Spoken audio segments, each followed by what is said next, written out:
Bonjour les élèves, c'est parti pour la correction des exercices 4, 5 et 6, page 34. 34. On commence par cette multiplication. On a déjà posé des multiplications sans la virgule. Et vous savez maintenant que quand on fait des multiplications avec des nombres décimaux, en fait on fait comme s'il n'y avait pas la virgule pour commencer. Donc 4 fois 9 ça fait 36. La retenue qui est 3 sur la main, ou bien on l'écrit. Toi tu l'écris? On l'écrit. On l'écrit. Ensuite on fait 4 fois 8. 32. 32 plus la retenue. 35. 35. La retenue qu'on barre, parce qu'on va réutiliser le x8 ensuite. Et 35, on peut l'écrire parce qu'il n'y a plus d'autres multiplications à faire. Ensuite, le gros piège, attention, là on a fait x4, x4. Toute cette ligne-là, c'est du x4. Et puis maintenant, on n'est pas vraiment en train de faire x3, on est plutôt en train de faire x30, puisque 34, c'est 30 plus 4. Et donc ici, on va faire maintenant la ligne du x30. Comment on fait pour faire x30? On l'a déjà expliqué pas mal de fois. On va faire x3, effectivement, mais il y a un 0 qui va se rajouter ici à la fin. Donc pensez bien à décaler une case à chaque fois que vous passez à la ligne suivante. Alors je sais pas comment tu fais, tu mets des zéros toi? Ah oui, oui, oui. Moi je mets des zéros barrés, des fois des points, pour montrer que c'est pas vraiment un zéro qui vient d'un calcul, c'est vraiment, il faut penser à décaler. On passe au chiffre des dizaines. Exactement. Donc il n'y a pas d'unité, donc 0. Le 3 c'est le chiffre des dizaines, donc quand on est en train de multiplier par 3, on met ça dans la colonne des dizaines. Et bien on continue, 3 fois 9, 27. 27. Je retiens 2, que je mets ici. Ensuite, 3 fois 8, 24. plus 2, 26. 26. Et voilà. Ensuite, vous savez qu'il faut additionner. Normal, quand on fait x4 plus quand on fait x30, en tout, on a fait 34 fois. Je change de couleur. Je vais remettre, je sais pas, du noir. 6 plus 0, ça fait 6. 5 plus 7, ça fait 12. Retenu. 6 et 3 et 1, ça fait 10. Et la dernière retenue, ça fait 3. Attention maintenant, il ne faudrait pas aller trop vite et dire que la réponse ça fait 3026. Parce que, premièrement, si on utilise un ordre de grandeur, on voit qu'on est à peu près en train de faire 10 fois 30, on va dire, quelque chose comme ça. Et 10 fois 30, la réponse devrait donner donc à peu près 300. Donc on sent que la virgule, elle va être ici. Mais pour ça, on connaît maintenant la règle. Il y a un chiffre après la virgule ici. Donc dans la réponse, il y aura un chiffre après la virgule. Il n'y en a pas là. S'il y en avait un ici, il y aurait 2 chiffres après la virgule, et la virgule, on la placerait à cet endroit-là. Voilà, on fait les 3 calculs suivants en accéléré.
On continue avec l'exercice numéro 5.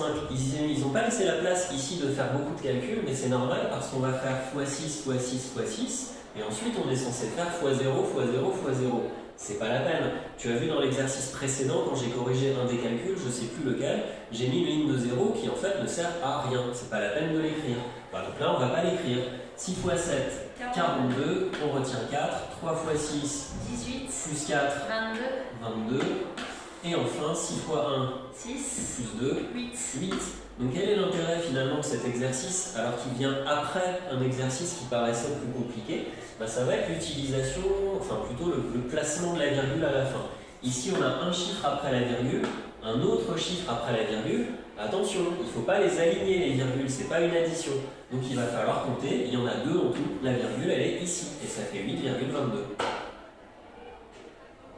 C'est bon? On continue. 64, 6 fois 8, ça fait 4. 70, 8 fois 8, ça fait 4. Ça fait 1, 2, 3, 4. Ah, c'est bien fait. Ensuite, 2 fois 4, 36. 9 fois 3, 27. 3, 30. 21. Et 11. Et enfin, le dernier, 6 fois 4. 4, on retient 2. Ah, et puis là, le truc, 5 fois 4, 22. 22. 2 fois 8 fois 4, 32. 34. Et 4 fois 4, 16. Ensuite, on a 1, 2, 3. 1, 2, 3. Et la virgule. Exercice numéro 6, le dernier exercice de la page. On va faire uniquement le C qui est ici. 5 fois 1, 5. 5 fois 2, 10. 5 fois 3, 15 et la retenue, ça fait 16. Attention, on va essayer de ne pas écrire la ligne inutile qui va être pleine de 0, là 0 fois 1, 0 fois 2, 0 fois 3, et on va passer directement à la ligne qui fait fois 1. On peut le signaler comme ça vite fait à côté si on veut. On va faire la ligne du fois 1. Mais c'est pas vraiment fois 1, parce que si on ne tient pas compte des virgules pour le moment, c'est comme si on était en train de faire fois 105. On a bien fait fois 5, mais là on ne doit pas faire fois 10, on doit faire fois 100. Donc on n'oublie pas de décaler directement de 2 colonnes. Ou alors, tu décales de une colonne et tu mets tous tes zéros là qui servent à rien, mais on n'a pas envie. Donc j'enlève. Et c'est parti, 1 fois 1, 1, 1 fois 2, 2, 1 fois 3, 3. C'était pas le plus difficile.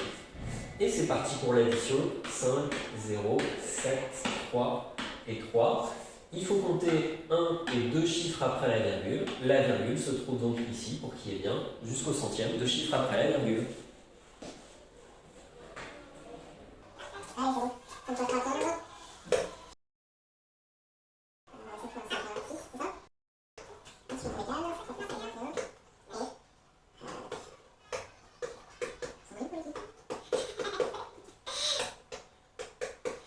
c'est bon, ici. Ensuite, il faut 7. Combien? Je crois que 8, 13. Ah, bon, c'est bien. Bah si, il faut 0, ça fait 1. Ensuite, 2 fois 7, 14. 2 fois 1, 2 et 1, 3. Et 2 fois 0, 0. Bah 0. C'est pas bien retenu. 7, 4, 0. C'est ça. Et il faut 3 chiffres après la virgule. Et donc 3 chiffres après la virgule. Du coup 0, ça reste chose. Et enfin, le dernier. 9 fois 9, 81. 9 fois 10, 8. Ensuite, 9 fois 6, 54. Ensuite, on décale. 0, 1, 1, on décale. Donc on décale tout de suite. Donc là, on va 7 fois 9. Donc là, on va 7 fois 6, ça fait 600. 6 fois 9, on a 54. Donc ça 5. 6 fois 0, 0 et 5, 5. Et 6 fois 6. Donc 6. On a 1, 2, 8, 8, 10, 7. Et 3. Et donc, 1, 2, 3, 4 chiffres. 4 chiffres. Et la virgule.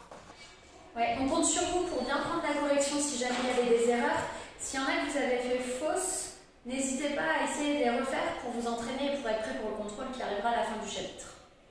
Voilà. Voilà. Merci Monsieur Poisson pour la correction. De rien.